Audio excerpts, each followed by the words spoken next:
오늘 성경 인물인 룻에 대해서 한번 알아보도록 하겠습니다. 오늘 아까 제가 말씀드렸듯이 이 성경의 배경은 사사시대라는 거예요. 룻기 이전의 성경의 말씀이 어떤 성경입니까? 바로 사사기예요.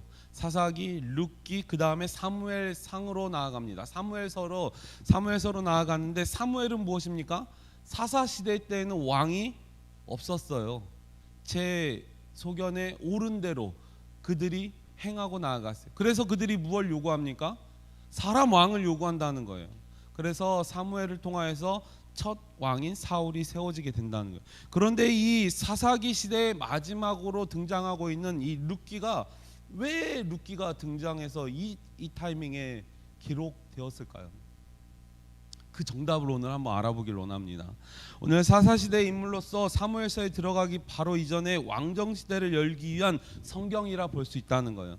그래서 룻기서에 등장하는 어떤 단어가 바로 예수 그리스도를 지칭하는지 알아보는 시간 될 수 있는 기쁨의 시간 되길 원합니다. 자, 오늘 프린트물을 보면 인적사항이 있습니다. 인적사항 가운데 이름의 뜻이 같이 읽어봅니다. 시작. 구경할 만한 풍경, 아름다움, 우정. 자, 여기서 룻기에 등장하는 인물들이 어떠한 가족 관계가 나타납니까? 시어머니와 며느리가 등장하게 된다는 거예요. 여러분들 어느 분이 그렇게 이야기한 것을 보았습니다. 아무리 며느리가 딸같이 대하더라도 딸만 못하다.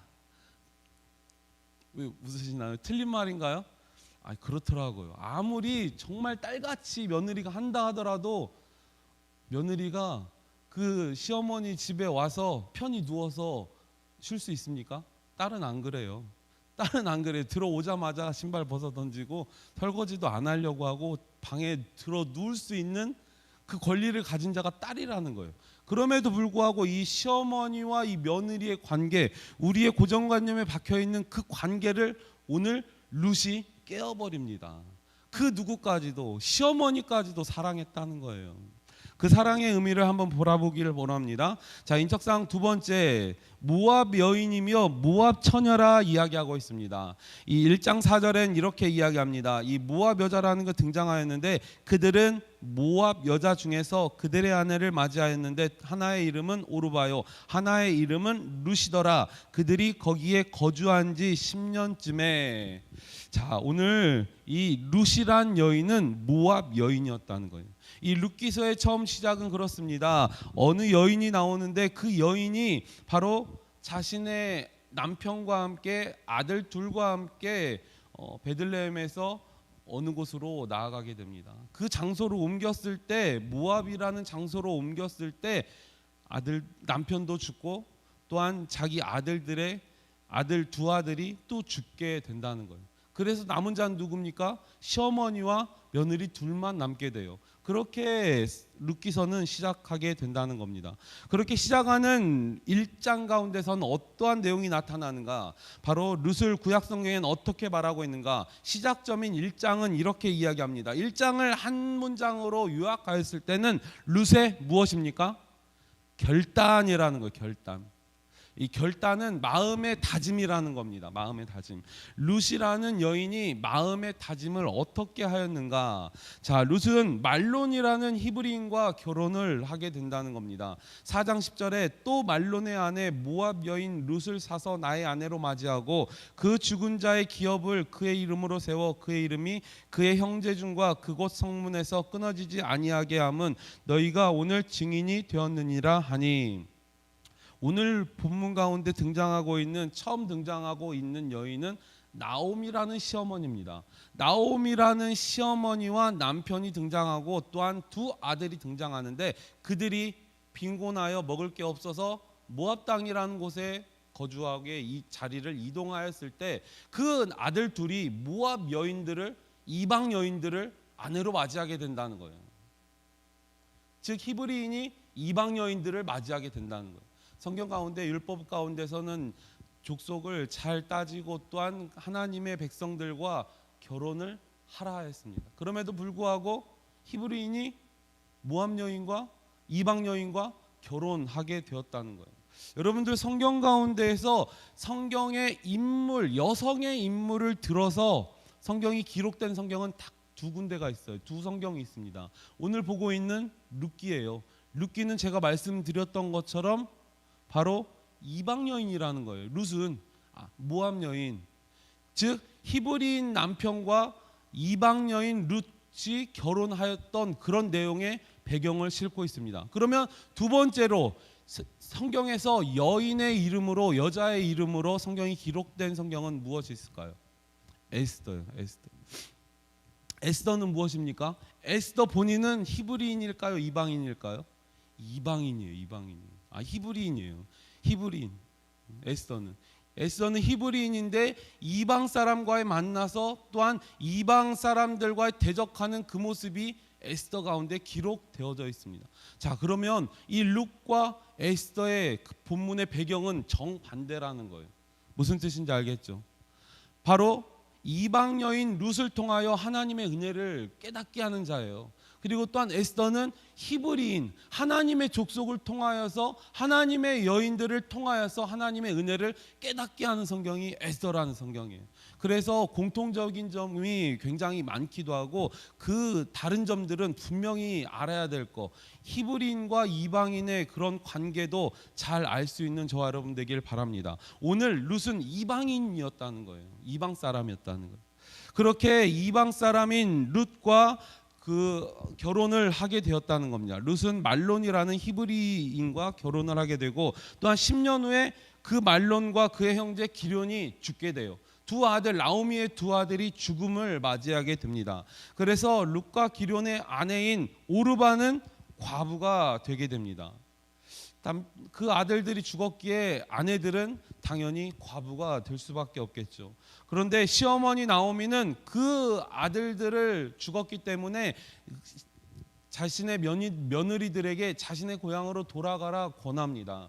오늘 본문 가운데 읽었듯 우리가 본문에 말씀한 것처럼 한 명의 며느리는 자신의 고향으로 돌아가게 돼요. 한 명의 며느리 룻은 자신의 고향으로 돌아가지 않게 된다는 겁니다. 오늘 본문을 보면 시어머니 나오미는 자신의 남편 엘리멜렉이 죽고 또한 두 아들까지 죽음을 맞이했을 때 베들레헴 모압이라는 이방 땅으로 넘어와서 히브리인 그들의 모압 여인과 혼인을 하게 되었다는 거예요. 룻의 동서인 오르바는 자신의 과거의 삶, 그리고 고향 친구, 또한 그들의 우상으로부터 벗어날 수가 없었던 인물이었다는 거예요.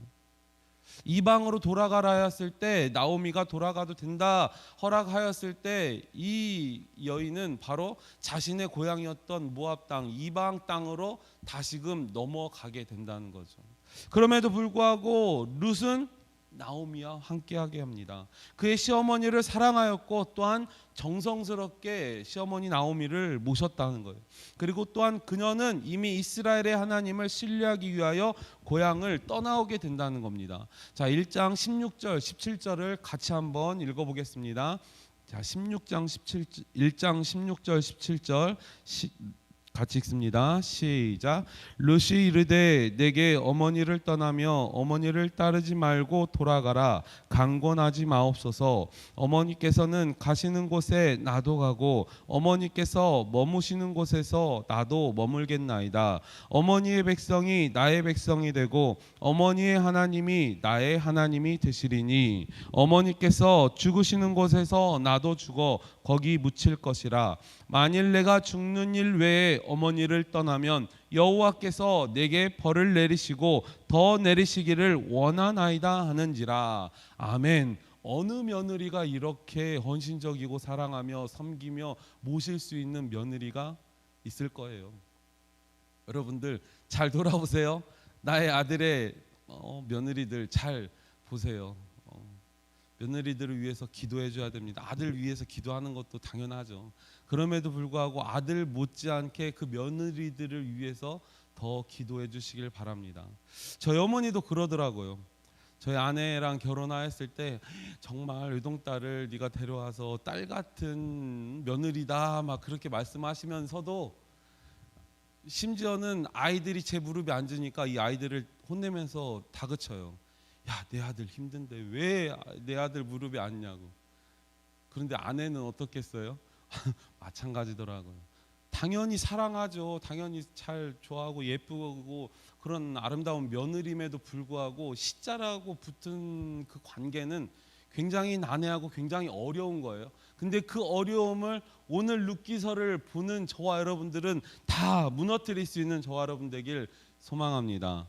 오늘 본문의 1장은 그렇습니다. 그녀의 결단으로 자신은 하나님의 백성이 되어서 누구와 함께 하겠다? 시어머니인 나오미와 함께 하겠다. 죽어도 같이 죽겠다 결단하였다는 내용들이 1장 가운데 기록되어집니다. 그러면 2장의 내용 요약을 보면 단어 중심 핵심이 무엇입니까?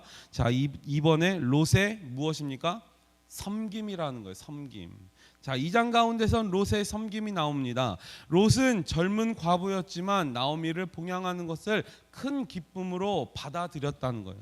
그리고 또한 2장에 등장하고 있는 한 인물이 있습니다. 보아스라는 인물인데 나오미에게는 보아스라는 그 친척이 있었다는 거예요. 그리고 또한 이 보아스는 룻과 결혼하게 됩니다. 이후에 보아스는 부유한 자였고 농토도 소유하였으며 하나님은 작은 일마저도 지혜롭게 보아스에게 지시하였다는 거예요. 자, 2장 3절은 이렇게 이야기하고 있습니다. 자, 함께 읽어봅니다. 룻이 시작. 룻이 가서 베는 자를 따라 밭에서 이삭을 줍는데 우연히 엘리멜렉의 친족 보아스에게 속한 밭에 이르렀더라. 어떠한 방법으로 우연히 보아스의 밭에 이르게 됐다는 거예요. 누가요? 룻이.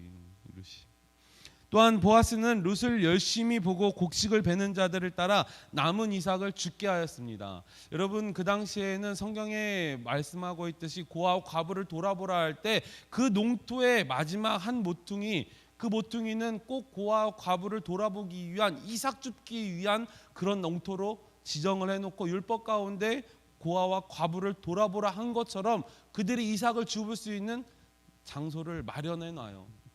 그럼에도 불구하고 보아스는 그 룻을 유심히 보게 됩니다. 그 룻을 유심히 보고 곡식 베는 자들을 따라 남은 이삭을 죽게 하였는데 어떤 방법까지도 택하였느냐. 젊은 남자들이 그 룻에게 기웃거리지 못하도록 밭에서 일하는 소녀들과 다른 여인들과 함께 어울리면서 그 젊은 남자들이 기웃거리지 못하게 했어요.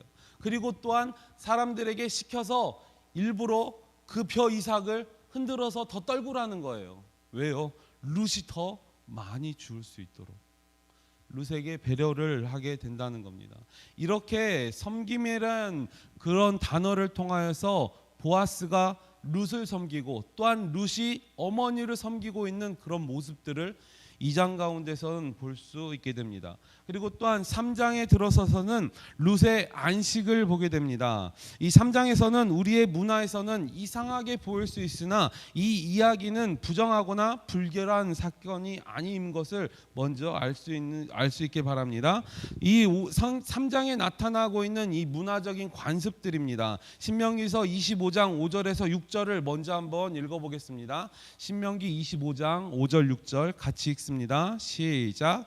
형제들이 함께 사는데 그중 하나가 죽고 아들이 없거든 그 죽은 자의 아내는 나가서 타인에게 시집가지 말 것이요 그의 남편의 형제가 그에게로 들어가서 그를 맞이하여 아내로 삼아 그의 남편의 형제된 의무를 그에게 다 행할 것이요 그 여인이 낳은 처자들이 그 죽은 형제의 이름을 잊게 하여 그 이름이 이스라엘 중에서 끊어지지 않게 할 것이니라. 아멘. 이게 바로 계대 결혼이라는 거예요. 계대 결혼. 그 당시에 문화적인 관습으로 히브리인들의 관습으로 정해져 오는 그들의 문화 풍습이었어요. 자신이 나의 남편이 죽게 되면 동생이 그 형의 집에 들어가서 그 형수를 같이 결혼하여서 자손을 잇게 한다는 거예요. 그러면 자신의 동생의 이름을 넣는 게 아니라 형의 계보에 들어가게 된다는 거죠. 그렇다면 오늘 자신의 룻은 맨 처음 결혼했던 남편이 있었습니다. 그 남편이 있었고 이제 보아스와 나중에 결혼하게 되죠. 그러면 보아스와 룻과의 결혼 가운데서 태어난 첫 아들은 누구의 계보에 따를까요? 보아스의 아들의 계보일까요? 아니라는 거죠. 그 앞선 그 계보에 따르게 된다는 것을 기억하시길 바랍니다. 이 나오미가 룻을 보내어 보아스에게 가서 그의 밭 옆에 눕도록 하게 합니다.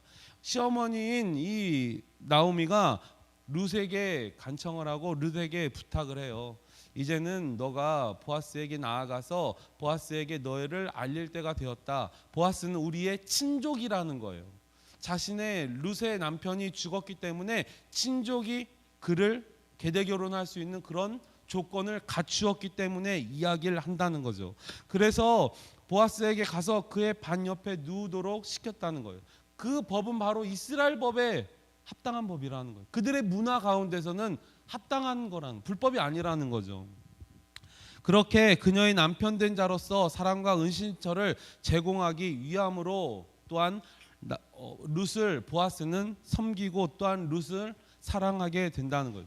그렇게 해서 보아스는 룻의 아내로 맞이하게 된다는 것입니다. 또 이것은 죽은 룻의 남편 말론의 이름을 명예롭게 하기 위한 나오미의 생각이고 또한 그들의 문화의 방법이었다는 거예요. 자, 참고로 말씀드린다면 이 구약에서 친족의 남자는 친지를 회복시키는 권한과 의무를 가지고 있습니다. 이런 자를 어떤 자라고 말하느냐? 한문으로 속신자라고 이야기해요. 이런 자를, 형제를, 친족을 회복시키며 권한의 의무를 가지고 있는 자, 즉 오늘 인물 가운데 누구를 이야기할까요? 보아스라는 인물이 바로 속신자에 속한다는 거예요.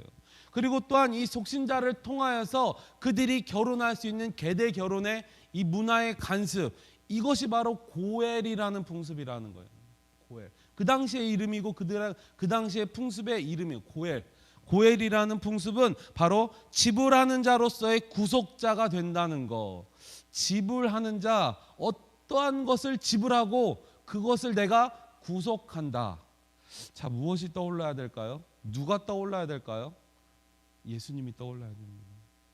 자신을 대속하고 십자가에 대신 우리의 죄를 짊어지고 그리스도의 십자가의 은혜로 우리를 구속하셨다는 거예요.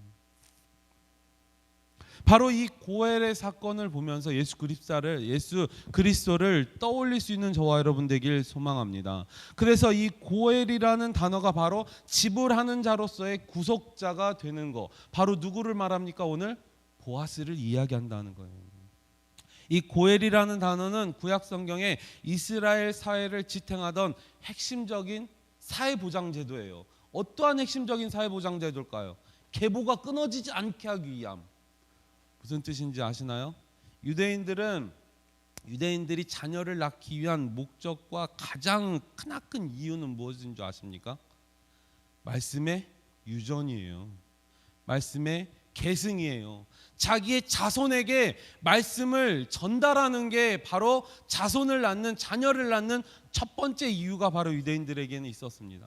저와 여러분들도 저희들의 자녀들에게 하나님의 말씀, 나의 믿음을 전승하며 계승할 수 있는 저와 여러분 되길 소망합니다. 자, 오늘 보고 있는 이 룻기서의 3장, 4장 가운데 중요한 핵심들이 바로 이런 고엘 문화에 있다는 거예요. 이 고엘 문화를 통하여서 또한 하나님께서는 기업 물을 자라는 명칭이 등장하고 나옵니다. 이 기업 물을 자, 바로 기업 물을 자, 기업은 바로 재산, 땅을 승계하다는 거예요. 무르다, 되찾아주다 혹은 대가를 치르고 구원해주다라는 자가 바로 기업 물을 자인 것입니다. 3장 4장 가운데 나타나고 있는 이 히브리인들의 문화, 이스라엘의 문화가 바로 그리스도의 모형이 되고 있음을 우리는 기억할 수 있는 저와 여러분 되길 소망합니다.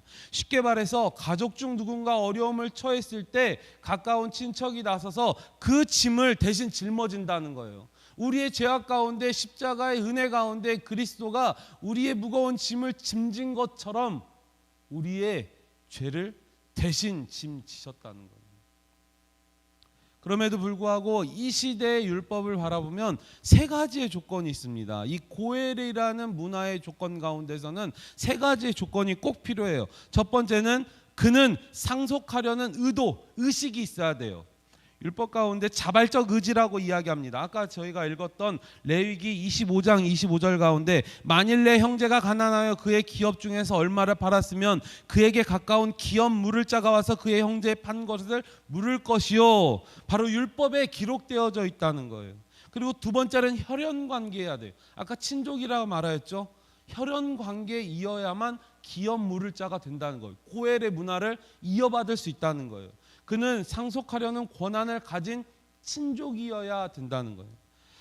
레위기 25장 48절엔 이렇게 이야기합니다. 그가 팔린 후에 그에게 속량받을 권리가 있나니 그의 형제 중 하나가 그를 속량하나니, 죄를 사해 준다는 거예요. 죄를 감당한다는 거예요. 기업 물을 자가. 세 번째로는 그는 상속하기 위한 능력과 재산을 가야 된다. 재정의 능력이 풍족해야 된다는 거예요. 룻기서 4장 가운데서 나타나고 있습니다. 자신이 룻을 아내로 맞이하고 또한 그의 모든 기업들을 다시금 그 전에 기업 물을 자에게서 사오게 된다는 거예요. 그만한 재산이 있어야만 그 기업 물을 자의 의무를 다 할 수 있다는 그런 율법의 의무가 있다는 겁니다. 그리고 또한 이 세 가지의 의무 가운데서 세 가지의 조건이 있다면 또한 네 가지의 의무를 지니게 됩니다. 첫 번째로는 재산을 회복해야 된다는 것. 토지. 가난해서 조상 대대로 내려오는 땅을 팔았을 때 친족이 그 값을 대신하여 지불하고 땅을 되찾아 주어야 된다는 거예요. 그리고 두 번째로는 자유, 종의 문제입니다. 친척이 빚을 갚지 못해서 종이 되었을 때는 그 종을 내가 대신 사줘야 된다는 거예요. 세 번째로는 혈통보존, 계대결혼, 즉 말하고 있죠. 형제에 가까운 친척 아들이 없이 죽음을 맞이하였을 때는 자신이 그 집안에 들어가서 그 자신의 계보를 들어가서 계대 결혼을 통하여서 자녀를 계승할 수 있는 그런 그런 가문을 이어줘야 한다는 바로 룻기 3장과 4장에 나오는 중요 핵심 내용입니다. 그리고 네 번째로는 생명보호입니다. 친족이 억울하게 죽음을 당했을 때 그를 대신해서 공의로운 보복을 대신해주는 역할도 해야 되는 게 바로 고엘 문화의 그런 전통적인 조건과 의무가 있습니다. 세 가지의 조건과 네 가지의 의무를 지니게 돼요. 이 3장과 4장에 나타나는 이 고엘의 제도를 잘 생각하시길 바랍니다. 그래서 제가 처음 말씀드렸던 것처럼 이 고엘 문화가 우리의 문화와는 상충돼요. 많이 어긋나요. 그럼에도 불구하고 그 당시에는 율법에 합당한 법이었다는 거예요. 그래서 성경 가운데 기록되어져 있고 또한 이 고엘 문화를 통하여서 누가 나타났을까요? 누구의 계보가 나타나게 했을까요? 바로 예수님의 계보가 나타나게 된다. 자, 그러면 4장의 내용을 요약하면 룻의 보상입니다. 보아스는 나오미와 룻과 오르바의 남편에게 속한 모든 것을 사요. 또한 룻을 신부로 맞이할 수 있게 됩니다. 그 모든 재산들을 살 수 있었기에 룻까지도 사올 수 있었다는 거예요. 보아스는 모압 여인인 룻을 그의 아내로 취하기 이전에 이름이 밝혀지지 않은 친족, 성경에서 무엇라 말하냐? 기업물을 자라고 말합니다. 바로 이 룻의 기업물을 자, 이름 없는 친족이 그를 소유하고 있었기에 그 기업물을 자에게 보아스가 모든 소유를 다 사게 된다는 거예요. 누구까지도? 룻까지도. 그래서 룻과 보아스는 한 아들을 낳게 됩니다. 그 아이 이름이 바로 오벳이라는 거예요. 이렇게 룻기서는 마무리하려는데 4장 17절부터는 감동적인 계보가 등장합니다. 한번 성경을 펼쳐보고 같이 한번 읽어보도록 하겠습니다. 자, 4장 17절부터 22절까지 성경을 넘겨서 같이 한번 읽어보겠습니다. 17절부터 22절까지. 자, 17절부터 같이 읽습니다. 그의 이웃 여인들이 그에게 이름을 지어주니 나오미에게 아들이 태어났다 하여 그의 이름을 오벳이라 하였는데 그는 다윗의 아버지인 이새의 아버지였더라. 베레스의 계보는 이러하니라. 베레스는 헤스론을 낳았고 헤스론은 람을 낳았고 람은 암미나달을 낳았고 암미나달은 나손을 낳았고 나손은 살몬을 낳았고 살몬은 보아스를 낳았고 보아스는 오벳을 낳았고 오벳은 이새를 낳았고 이새는 다윗을 낳았더라. 다윗의 계보 안에 보아스가 나타나게 된다는 거예요. 다윗과 룻의 관계는 어떨까요? 증조 할머니예요. 다윗의 증조 할머니가 누구라고요? 룻이라는 거예요. 그런 계보가 룻기서 마지막에 기록되어져 있다는 겁니다. 자, 이렇게 룻기서 1장, 2장, 3장, 4장 가운데서 하나님께서는 그 어떤 부분들, 생각하지 못한 부분까지도 그리스도의 모형을 드러내면서 하나님의 은혜를 성경 가운데 기록하고 있었어요. 룻기서의 1장과 2장은 룻의 헌신이에요. 룻의 계획이고 룻의 일상이었어요. 그렇다면 룻기서 3장, 4장은 누구의 일이고 누구의 은혜였을까요? 하나님의 은혜라는 거예요.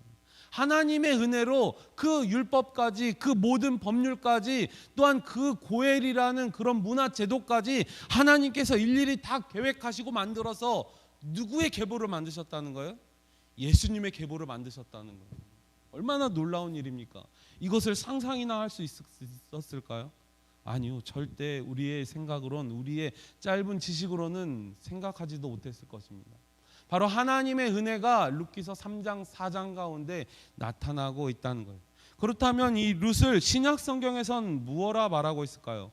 이 신약 성경에선 오직 한 곳에만, 한 구절에만 나타납니다. 마태복음 1장 5절 가운데 계보에 나타나고 있는 마태복음 1장 1절 가운데서 쭉 계보를 나타내고 있어요. 누군 누굴 낳고. 그런데 1장 5절은 이렇게 이야기합니다. 살몬은 라합에게서 보아스를 낳고, 보아스는 롯에게서 오벳을 낳고, 오벳은 이새를 낳고, 이새는 다윗을 낳고, 그렇게 계보가 등장되어진다는 거예요. 그리고 또한 다른 성경에서 또한 1장 가운데서 룻의 결단, 2장 가운데서는 룻의 섬김은 그 룻의 인물을 이야기하고 있다는 거예요. 그렇지만 3장의 그녀의 안식과 또한 4장의 그녀의 보상은 누구의 인물을 이야기합니까? 하나님의 의무, 하나님의 인물을 성경 가운데 기록하고 있다는 거예요. 그렇게 또한 신약에서는 네 번째로 보아스는 우리의 친족인 구속자이신 누구의 모형이 됩니까? 바로 예수 그리스도의 모형이 된다는 거예요.